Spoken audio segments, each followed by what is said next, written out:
Which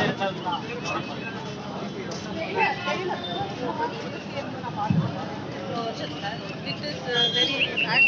கொஞ்சம் அவங்க ஏதாவது பண்ணலாம். இப்போ நம்ம சொல்லி சொல்லி கான்வேவ் எடுத்துட்டு வந்தாங்க.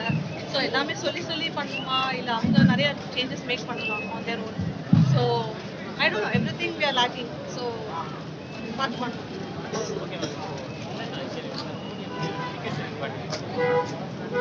சி அப்படி நம்ம பார்த்தோம்னா அது சரி, தட்ஸ் பாயிண்ட் ஆஃப் வியூ. ஆனால் வந்து நம்ம இவ்வளோ கம்பெயின் பண்ணி இவ்வளோ பண்ணவங்களை வந்துட்டு okay we can give suggestions, இப்படி பண்ணியிருக்கலாமே அப்படி பண்ணியிருக்கலாமே. பட் எல்லாருக்குமே ஹீஸ் அட்லீஸ்ட் ஹீ ஸ்டாண்டிங். இன்னைக்கு பார்த்தீங்கன்னா he standing for partnership. So அது யாராவது பண்ணீங்களான்னு கேட்டிங்கன்னா நல்லா இருந்த பிளேயர்ஸே அது பண்ணுறது இல்லை. பார்ட்னர்ஷிப் கொடுக்க மாட்டாங்க. ஹிட் பண்ணணும்னு நினைக்கிறாங்க. ஓகே ஹிட் பண்ணுறீங்க, பட் அந்த அளவுக்கு ஒரு ஸ்கில், அந்த அளவுக்கு ஒரு டெக்னிக் வந்து ஹீ ஸ்டில் ஹேஸ். ஸோ அதை நம்ம டினை பண்ண முடியாது. ஸோ அது யாராவது பண்ணுறீங்களா கேட்டால் கொஸ்டின் மார்க் தான். யாருமே கரெக்டாக விக்கெட்டும் அதான் ஃபீல்டிங்கும் கரெக்டாக போடல, பேட்டிங் விக்கெட் அப்படின்னு. இப்போ வர எல்லா மேட்ச்லும் அந்த மாதிரி ஃபர்ஸ்ட் இதுலேயே 3 விக்கெட்டு 2 விக்கெட்டு அந்த மாதிரி டக்கு விக்கெட் வரும். கரெக்டாக ஃபார்மில் இல்லையா?